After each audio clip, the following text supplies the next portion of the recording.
영적인 세봄을 기다리는 3월의 첫 주일 여러분을 만나 뵙게 돼서 감사합니다. 우리 앞뒤 옆분들 보시면서 이렇게 인사할까요? 잘 오셨습니다. 주님의 은혜로 충만하시길 기도합니다. 잘 오셨습니다. 네. 성가대 조명이 계속 켜져 있다고 말씀하십니다. 방송실에서 조명 정리해 주시면 좋겠습니다. 여러분 요즘 어떻게 좀 지내고 계십니까? 2월 달에 여러 어려움들도 있으셨을 거고 동시에 또 여러분의 삶 가운데 다시 새롭게 솟아나는 희망들이 있으실 줄 아는데요. 이번 3월을 맞이해서 여러분의 마음 가운데 있던 그 생명의 씨앗들 싹이 움트고 또 서로에게 향한 그 사랑과 은혜의 마음들로 충만한 그 새봄이 될 수 있기를 간절히 축복합니다. 우리가 2월 들어서부터 우리 사도행전에 관해서 말씀을 묵상하고 있습니다. 지난주에 우리 예수님이 부활하셔서 40일 동안 제자들을 불러 모으사 가르치시고 또 보내시면서 또 승천하셨습니다. 그리고 그 가운데 대략 약 120명 정도가 마가의 다락방에서 기도하고 있었는데 그때 한 사람 베드로가 일어서서 시편의 말씀을 인용하면서 우리 제 길로 간 유다를 대신할 한 사람을 사도로 세우자고 하면서 새로운 역사가 초대교회에서 일어나게 되는 것이죠. 자, 오늘은 같은 본문인데요. 어떠한 과정과 또 그 기준을 통해서 이렇게 한 사람이 사도로 세워졌는지 그 일들을 통해서 어떻게 교회가 시작되었는지를 우리가 발견해 보고자 합니다. 예수께서 부활하심을 증언할 사람이란 제목으로 말씀을 세 가지로 나누어서 살필 때 여러분에게 하시는 또 제게 하시는 음성 되길 축복합니다. 첫 번째 우리가 주목할 것은 항상 우리와 함께 다니던 사람 중에입니다. 오늘 읽으신 본문 21절과 22절에 보면 이러함으로 요한의 세례로부터 우리 가운데서 올려져 가신 날까지 주 예수께서 우리 가운데 출입하실 때 항상 우리와 함께 다니던 사람 중에 하나를 세워서 그 사람을 사도로 세웠으면 좋겠다, 보충했으면 좋겠다고 베드로가 말합니다. 베드로가 유다를 대신해서 세우고자 하는 사람의 기준, 조건은 요한의 세례로부터 우리 가운데서 올려져 가신 승천하신 날까지 항상 우리와 함께 다니던 사람 중에 예수님의 공생의 초기부터 승천하신 이후 지금까지 함께 있는 자였습니다.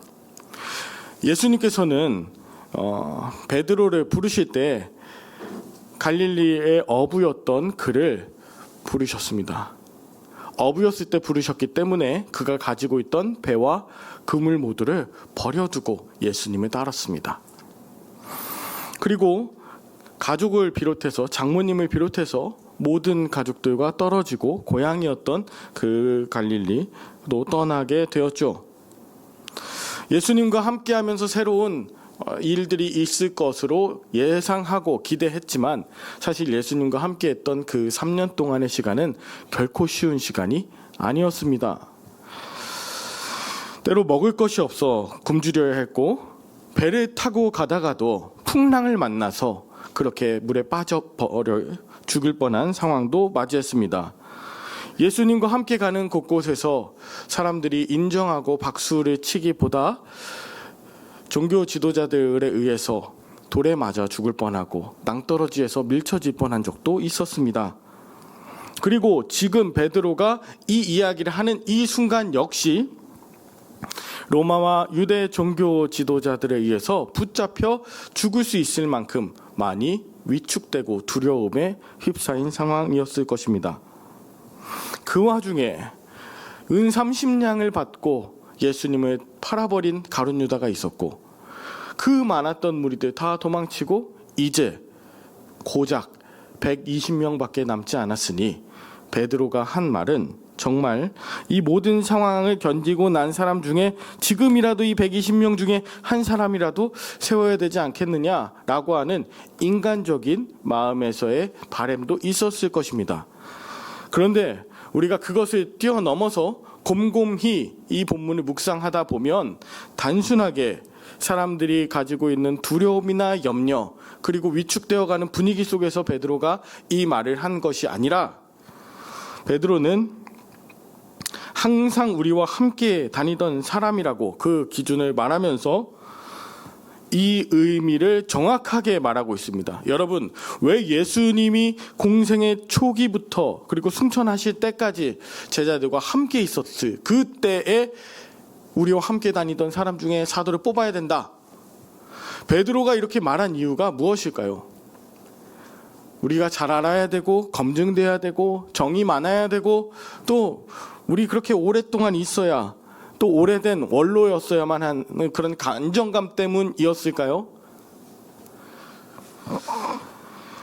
본문 22절 하반절에 보니까 이렇게 나옵니다. 항상 우리와 함께 다니던 사람 중에 하나를 세워서 우리와 더불어 예수께서 부활하심을 증언할 사람이 되게 하여야 하리라. 즉, 단순히 사람의 대표이자 우리와 친하고 우리를 섬겨줄 사람을 뽑는 것이 아니라 사도를 선출하는 이유는 무엇 때문이라고요? 예수께서 부활하심을 증언할 사람이 필요한 것이죠. 예수님의 부활하심을 증언할 사람, 주님을 위해서 그렇게 헌신하고 주님의 증인이 될 사람을 우리가 선출해야 된다라는 그런 말을 한 것입니다. 여기서 예수님의 부활을 증언할 사람이라고 할 때 증언할 사람은 헬라어로 마르투스입니다. 여기서 영어 마터가 나오죠. 마르터. 순교자란 뜻입니다. 그러니까 진리를 위해서 전할 것이 있을 때 거짓을 전하지 않고 순교, 즉 목숨을 바쳐서라도 그 진실을 지키며 증언하는 사람을 우리는 마르투스 혹은 마터라고 합니다. 사도들은요, 이제 믿지 않는 사람들, 그리고 예수를 부인하는 사람들, 대적하는 사람들, 잡아 죽이려고 하는 그 사람들에게 가서 예수님의 부활하심을 증언해야 했기 때문에 순교할 수 있었어요. 목숨을 걸고 복음을 전해야 됐기 때문에 진실을 전해야 됐습니다. 단순히 우리가 아는 오래된 정이 있는 친한 사람을 선출하는 것이 아니라 정말 주님을 사랑하고 믿고 따르고 죽음조차 두려워하지 않고 부활을 확실하게 경험하고 그렇게 체험한 사람을 사도로 선출하자고 하는 것입니다. 예수님의 부활을 증언할 내용, 즉 예수님이 살아 계셨을 때부터 그와 함께 가르치시고 고치시고 하나님 나라 선포하셨던 그 모든 것을 직접 경험하고 체험하고 목격하고 주님의 그 부활이 내 부활이 된 사람, 그 사람이 사도로 선출되어야 한다. 우리도 이제 한 달 뒤면 4월 6일에 우리 장로 선출을 위한 공동회의를 하게 됩니다. 여러분, 한 달 동안 우리가 기준을 온전히 세워야 하는데 그 장로로 선출되실 분은 그저 오랜 시간 동안, 그 어떤 시간 동안 오래 되신 분, 혹은 나하고 조금 친한 사람, 또 어떤 재력이 있고 또 성격도 좋고 사람들에게 인기가 좋은 사람, 그것이 기준이 아니라 오늘 베드로가 말하는 기준은 무엇입니까? 예수님의 부활을 정말 진실하게 증거하는 사람, 그 증인이 필요하다는 것입니다. 예수님을 너무너무 사랑해서 중간에 도망치지 않고 끝까지 함께하면서 주님의 부활을 전할 그 진실한 사람, 사람들이 거짓으로 유혹하고 죽음으로 위협해도 절대 타협하지 않을 그 주님을 위한 한 사람, 죽음 이후에도 예수님이 다시 살리실 것을 진정 믿는 사람, 그래서 자신의 그 삶을 통해서 하나님 나라를 끝까지 확장해 갈 그 사람을 선출해야 된다고 오늘 베드로를 통해서 또 제 입술을 통해서 여러분에게 전하고 계시는 것이죠. 그렇다면 베드로가 말하는 이 예수님과 처음부터 함께하고 끝까지 지금도 함께하고 있는 그 사람 120명 중에 누구였을까요? 몇 명이 나왔을까요? 두 번째는 무사람의 마음을 아시는 주여입니다. 자, 그렇게 두 사람이 선출됩니다. 120명 중에 두 사람은 결코 많은 사람은 아닙니다. 그런데 적은 사람도 아니었습니다. 두 사람 중에 한 사람은 바사바라고도 하고 유스도라고도 하는 요셉입니다. 또 한 사람은 마띠아라고 하는 사람입니다. 이 두 사람이 예수님의 부활을 증인할 자격이 있는 사람이었습니다. 인간적인 마음으론 두 사람 다 세우면 좋았겠지만 그렇게 따른 그 말은 즉 한 사람을 세우기로 한 베드로와 또 사람들하고 약속을 지키지 못하는 것이기 때문에 한 사람을 선택하게 되는데 그 한 사람을 선택하게 되면 두 후보 중에 다시 말하면 요셉과 마띠아 중에 한 사람은 떨어지는 것이죠. 택하심을 받지 못하게 되는 것이죠. 하나님이 한 분을 택해 주십시오. 자, 다시 보면 두 사람 중에 주님께 누가 택하신 바 되겠습니까? 한 사람은 택함 받지 못하는 것이지 않습니까? 자, 그러한 어떻게 보면 어려운 상황일 수 있는데 그때 제자들이 했던 것은 무엇입니까? 자, 그들이 뭐 했다고 합니까? 기도하여 이르되. 이 기도는 그냥 누구라도 잘 되게 해주십시오가 아니라 하나님, 우리 모든 것을 창조하신 주님께서 우리의 상황과 이 마음을 가장 잘 아시는 주님께서 어떤 결과에라도 순종하겠습니다. 나의 원대로 마옵시고 아버지의 뜻대로 하옵소서라고 하는 그것이 기도죠. 그런데 특별하게 오늘 노란색으로 쳐져 있는 저 부분을 여러분 기억해 주십시오. 뭇 사람의 마음을 아시는 주요. 뭇 사람의 마음을 아시는 주. 이 마음이라고 하는 헬라어 카르디아, 또 히브리어로는 이제 레브인데 이건 심장, 또 마음의 뜻도 있지만 콩닥콩닥 뛰는, 또 이 마음에 있는 속사람, 이런 뜻이에요. 그런데 이 본문에 나오는 뭇 사람의 마음을 아시는 주여, 모든 사람의 그 마음, 그 심장을 아시는 주님 할 때 저는 이것이 조금 다르게 묵상됐습니다. 마음을 듣는다. 이것은 얼마나 그가 연약하고 콩닥콩닥 심장이 뛰는지를 듣는다. 그 마음을 주십시오. 이때 이 레브, 이 마음이 쓰이는 것이거든요. 자, 사람을 택하는데 그 마음을 아시는 주님이라고 해요. 자, 예수님께서 공생애를 하시면서 특별히 챙겨주신 3명의 제자가 나옵니다. 이 제자의 이름은 베드로와 야고보와 요한입니다. 흔히 이 세 사람을 예수님의 수제자라고도 하죠. 예수님의 이 특별한 세 제자를 수제자라고 하는데 예수님께서 회당장 야이로의 그 딸을 살리러 가실 때에도 방에 이 사람만 데리고 들어갔고, 예수님께서 변화산에 올라갈 때도 이 세 제자만 데려갔고, 예수님께서 겟세마네 기도에 동산에 기도하러 가실 때에도 이 세 사람을 데리고 갔습니다. 세 제자. 그런데 우리는 수제자들 혹은 베드로를 수제자라고 이야기합니다. 왜 예수님이 이 세 제자를 데리고 다니셨을까요? 그들이 정말 잘나서요? 데리고 다니면 예수님 편할까 봐요? 그런 이유 때문은 아니었을 것입니다. 오히려 이 세 제자는 예수님이 함께 하시지 않으면, 예수님이 데리고 다니지 않으면 안 될 만큼 연약하고 쓰러지고 약해서 마음이 그 사람한테 가서 예수님이 데리고 다니신 건 아니었을까라고 생각해 보게 되는 것입니다. 그러고 보면 베드로라고 하는 제자는 성질이 얼마나 급한지 예수님께 자기도 바다에 걸어가게 해달라고 했다가 바람을 보고 무서워서 빠져 들어갈 정도입니다.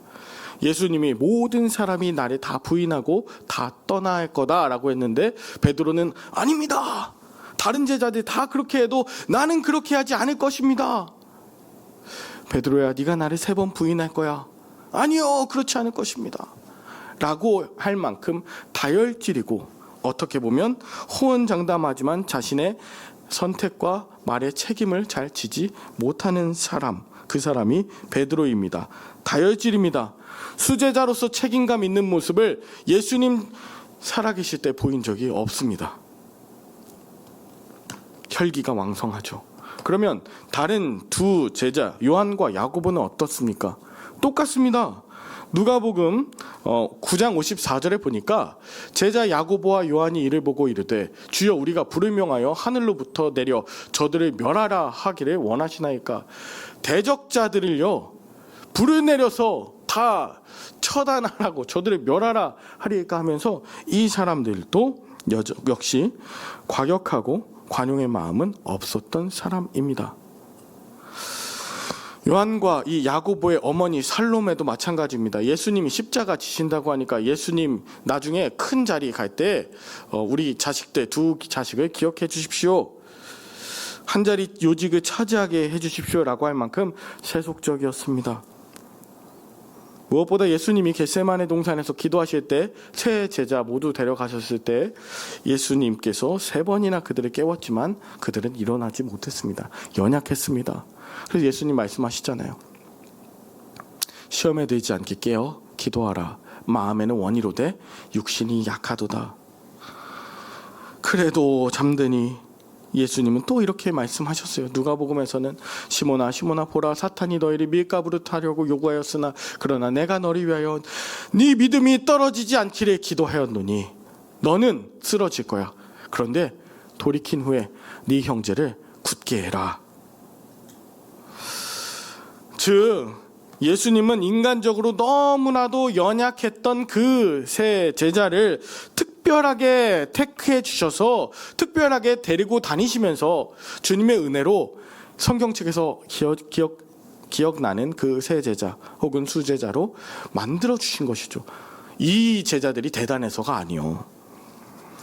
그렇다면 다시 오늘 본문으로 돌아와서 뭇 사람의 마음을 아시는 주님, 이것은 사람의 모든 마음을 아시되 특별히 요셉과 마띠아의 마음을 아시는 주님, 이것이죠. 누가 더 연약한지를 아시는 주님, 누가 더 주님의 사랑이 더 필요하고 관심과 보호가 필요한 그런 자인지를 주님 아시죠 라는 그런 뜻 아니겠습니까? 주님께서 결국 요셉과 마띠아 중에 마띠아를 택하셨습니다. 반대로 말하면 주님은 요셉을 더 믿고 신뢰하신 것입니다. 마띠아가 더 연약했다고 볼 수 있는 것이에요. 우리는 자격 있고 대단하고 강하고 능력 있으면 주님이 택하시는 줄 알지만 사실은 주님께서는 그 연약한 자를 택하시지 않고는 그가 쓰러질 수밖에 없는 연약한 인물이다라고 그 마띠아의 그 마음을 보셨던 거예요. 사실 요셉은요, 바사바로도 하고 유스도라고도 하고 헬라어도 잘하고요, 유스도라고 하는 라틴어도 잘하고요, 요셉이라고 하는 그 히브리 정통 사람 아닙니까? 대단한 사람입니다. 그래서 지난 12월 15일 날 이 본문을 가지고 말씀을 전하면서 이 요셉이라고 하는 사람은 사도행전 15장 18장 또 골로새서 4장에 가서도 그는 주님께서 택하셔서 또 사도 바울의 그 동역자로서 크게 쓰임 받았다. 반면에 마띠아는요, 그냥 마띠아입니다. 제비에서 탈락되면 그는 시험 들어서 이 교회 공동체를 떠났을지도 모를 만큼 그런 사람이었을지 모릅니다.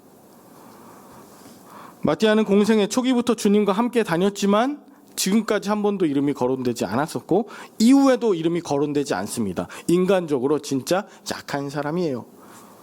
하나님이 늘 일하시는 방식은 그 작고 연약한 것을 택하셔서 주님의 부활을 증인할 사람으로 인도해 가신다. 여러분, 주님 안에 있으면 높고 낮음이 없습니다. 능력 있고 없고가 없습니다. 주님이 택하셔서 쓰시면 가장 귀한 요긴한 그릇이 되는 것입니다. 대접이든 간장 종지든 주님의 손에 붙들리는 것, 그 마음을 주님께서 아세요. 나의 연약함을, 나의 눈물을, 나의 슬픔을 아시는 주님. 자, 우리가 첫 번째 주님께서 택하시는 사람은 주님을 위한 부활을 증거할 사람이라고 말씀드렸고, 두 번째는 그 연약한 자를 사용하시는 나를 위한 그 뽑으심이었다면, 마지막 세 번째는 다른 사람을 위해서 얼마나 준비되어 있는가입니다. 봉사와 및 사도의 직무를 대신할 자를 주님께서 택하셨는데 25절 26절에 보니 봉사와 및 사도의 직무를 대신할 자인지를 보이시옵소서. 유다는 이 직무를 버리고 제 곳으로 갔나이다. 그리고 제비 뽑아 마띠아를 얻었습니다. 자, 다들 유다를 대신해 충원될 사람이 봉사와 사도의 직무를 대신할 자이길 기도했습니다. 유다는 봉사와 사도의 직무를 버리고 자신이 원하는 제 길로 갔기 때문이죠. 제 곳. 여기에서 말하는 그 봉사와 사도의 직무, 이것이 무엇인가 보니 특별히 봉사는 디아코니아라고 합니다. 그래서 서비스예요. 열심히 일하는 것입니다. 근데 구체적으로 무슨 일인가? 식탁에서 시중 드는 일입니다. 웨이트레스 일이에요. 그 식탁에서 사람들이 먹을 것을 이렇게 준비해주고, 종입니다. 종. 그래서 이 봉사는요, 대가를 받지 않습니다. 봉사를 하는데 자기 자신을 위해서 하는 것은 봉사라고 할 수 없습니다. 가령 엄마가 가족들을 위해서 밥을 차려주는 건 봉사입니다. 그런데 그렇게 해놓고선 돈을 받으면 봉사가 아닙니다. 그죠? 판매이죠. 그리고 엄마가 자기 먹으려고 식탁을 차리는 것도 봉사를 할 수 없습니다. 봉사는 근본적으로 타인을 위한 행위이기 때문입니다. 사실 우리 모두는 누군가의 봉사, 즉 헌신을 통해서 우리는 먹고 살아왔습니다. 저도 어려서 부모님께서 먹여주시고 또 교회에서 자라면서 선생님들, 교회 학교 선생님들의 그 헌신과 수고, 그 봉사를 통해서 제가 이 자리까지 오지 않았겠습니까? 제가 이 자리에 있을 수 있도록 기도해 주시고 또 헌신해 주시고 먹여주신 수많은 성도님들, 우리 열림교회 성도님들, 그 봉사 때문에 제가 이 자리에 있는 건 아니겠습니까? 여러분들도 마찬가지시죠. 예수님께서 사랑해 주시고 섬겨 주시고 제자들을 사랑하실 때 아무런 대가도 요구하지 않으시고 발을 닦아주시면서 섬겨주시고 부활하셔서 마지막까지 조반을 친히 차려주셨습니다. 그게 참 봉사의 의미, 정신이죠. 그런 의미에서 우리 예수님을 섬기는 우리 교회는 모두가 타인을 위한 먹이고 또 섬기는 그 봉사자가 모인 자리여야 합니다. 그래서 에베소서 4장 12절엔 이는 성도를 온전하게 하며 봉사의 일을 하게 하며 그리스도의 몸을 세우려 하심이라. 성도가 온전하게 되며 봉사의 일을 하며 그리스도의 몸을 세우는 것이 바로 교회의 본질이자 성도의 역할이라는 것입니다. 여러분, 정말 봉사는 은혜로 충만할 때 할 수 있습니다. 은혜가 떨어지면 봉사할 수 없습니다. 봉사하지 않는 성도는 사실 디아코노스, 어떤 집사는 아닙니다. 사실 타인을 위해서 봉사하는 마음으로 모였을 때에, 헌신하고 섬겼을 때에 그 교회는 놀라운 역사가, 성령 충만함이 일어나는데요. 왜 그러냐? 어떤 분들은 그래요. 내가 이 교회에 일하러 왔냐?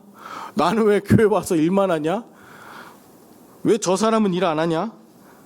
나는 일주일 내내 일하면서 돈 벌면서 일하고 교회 와서는 돈도 안 받고 일하는데 돈 받으면서 일하는 목사님은 왜 봉사 안 하냐? 이런, 여러분, 대가를 받는 것은 봉사가 아니라 그랬어요. 저도 그래서 대가를 받지 않아야 되나 말씀을 묵상하면서 굉장히 고민했습니다. 여러분, 봉사하는 그 자체가 대가를 바라고 또 자기를 위한 탐욕을 채우기 위한 것이라면 봉사이라고 할 수 없죠. 대접받기 원하는 사람만 모이는 곳은 성도 또 교회라고 하기 어려운 이유가 여기에 있습니다. 가룟 유다가 3년간 주님을 쫓았지만 자기를 위해서 제 곳으로 가는 순간 그 사도 직무에서 배제된 것이 아닙니까? 온통 자기밖에 모르고 나 섬기기만 원해주는 사람은 사도라고 말하기 참으로 어렵습니다. 그런데 진짜 봉사하는 사람들 한번 보십시오. 우리 교회 안에 어떤 사람이 타인을 위해서 자신의 것을 아낌없이 나누고 정말 대가를 바라지 않으면서 정말 최선을 다하는지. 참된 봉사는 기쁨이 넘쳐납니다. 하면 할수록 감사합니다. 투덜거리기보다 내가 섬길 수 있다는 것, 내가 작게나마 쓰일 수 있다는 것에 감격합니다. 만약에 여러분 교회에서 어떤 봉사를 하시는데 마음이 기쁨이 사라지셨다, 그럼 말씀해 주셔야 돼요. 자꾸 나를 위해서 누가 어떤 걸 섬겨주지? 나에겐 어떤 대가가 오지? 라고 생각이 든다면 말씀해 주셔야 돼요. 그것이 진짜로 현실이나 생각이나 유다처럼 제 곳으로 가기 전에 말씀해 주셔야 돼요. 그 사람은 은혜로 먼저 충만해야 되는 사람이니까요. 갈라디아서 5장 13절 마지막에 보면 형제들아 너희가 자유를 위하여 부르심을 받았으나 그러나 그 자유로 육체의 기회를 삼지 말고 오직 사랑으로 서로 종노릇하라고 말씀하십니다. 너희는 자유인이야. 그런데 사랑으로 서로 섬기길, 종노릇하길, 그것을 해. 그러면 너희의 탐욕에서 진짜 자유로워진다. 나만을 위한 삶에서, 나밖에 모르는 삶에서 정말 사랑으로 서로 종노릇할 때 그게 진정한 자유인이야. 오늘 말씀을 좀 마무리하고자 합니다. 오늘 본문 속 사도로 선출된 사람, 그 사람 마띠아는 처음부터 끝까지 항상 주님과 함께 있어서 목숨을 걸고 주님을 전할 만한, 그 증인될 만한 사람이었습니다. 즉 주님을 위한 사람이었습니다. 두 번째, 그는 아무것도 자랑할 것이 없는 연약한 자였습니다. 그래서 하나님께서 더 큰 마음을, 관심을 주셨던 사람입니다. 겸손하고 그 마음에 자랑할 것이 없다고 스스로를 여기는 사람, 그 사람을 하나님께서 택하실 것입니다. 세 번째, 다만 그가 대가 없이 다른 일을 섬기고자 하는 그 봉사의 사람으로서 준비되어 있었다. 이것을 알 수 있죠. 예수님께서 보내보이신 그 섬김을 몸으로 실천하면서 자기 자신의 탐욕에서 자유롭고 해방되어 있었던 사람, 그 사람을 주님께서 택하셨던 것입니다. 저는 이 무명의 마띠아, 주님이 택하신 이 한 사람, 이 사도가 바로 여러분이 되시길 축복합니다. 정말 주님의 그 복음을 전하기 위해서 좌로나 우로나 치우치지 않고 누가 뭐라 그래도 아니 이것이 생명이야, 이것이 정의야, 이것이 평화야, 예수께서 보여주신 참 길이야 라고 증언하실 수 있는 사도, 내가 자랑할 것 그렇게 많아서 꿈틀꿈틀 말하고 싶어서 내가 얼마나 대단한 사람인지 알지, 그것이 아니라 나 얼마나 연약한 사람인데 하나님이 택해 주셨어 라고 고백할 수 있으신 한 분, 마지막으로 대가 없이 정말 사랑함으로 나를 사용해 주신 그 하나에 그저 감사해서 봉사하며 섬기며 정말 하나의 미랄이 되고자 하는 그 한 사람이 가득한 우리 열림교회 대대, 우리 열림교회 다시 한번 거대한 교회가 아닌 거룩한 교회로 인도하실 것입니다. 정말 작지만 주님께서 사용하시는 그런 위대한 교회로 주님께서 역사하실 줄 믿습니다. 여러분, 영적인 흐름이 바뀌고 있는 것, 여러분 우리 교회에 영적 새봄이 오는 것을 여러분 느끼십니까? 우리 마음 가운데 주님께서 한 사람 한 사람 가운데 이제 사도행전 2장 올 것입니다. 성령의 바람이 불 것입니다. 그것이 오기까지 우리가 이 사도의 마음을 가지고 주님 앞에 나아가며 한 주도 믿음 안에 승리하시는 저와 여러분들의 한 주간 되시길 축복합니다. 기도하겠습니다. 하나님 아버지, 세상에서는 잘난 사람, 자기를 드러내는 사람, 남을 부리는 사람, 그런 사람들이 인정받고 대접받습니다. 그저 오래된 사람, 기득권 있는 사람, 능력 있는 사람만 그렇게 세우고 그렇게 높이다 보니 교회가 세상인지 세상이 교회인지 헷갈릴 정도입니다. 주님, 정말 주님의 복음을 증언하고 그 부활하심에 따라서 그것을 목숨 걸고 이뤄내며 지켜내며 살 우리들인데, 아버지 하나님, 오늘 이 말씀 내게 주시는 말씀으로 듣고 이루어가는 우리 한 사람 한 사람 되게 하여 주시옵소서. 이기적인 삶을 내려두고 서로를 먹여 살리는 생명의 교회, 우리 열림교회 되게 하여 주시옵기를 예수 그리스도의 이름으로 간절히 기도함나이다. 아멘.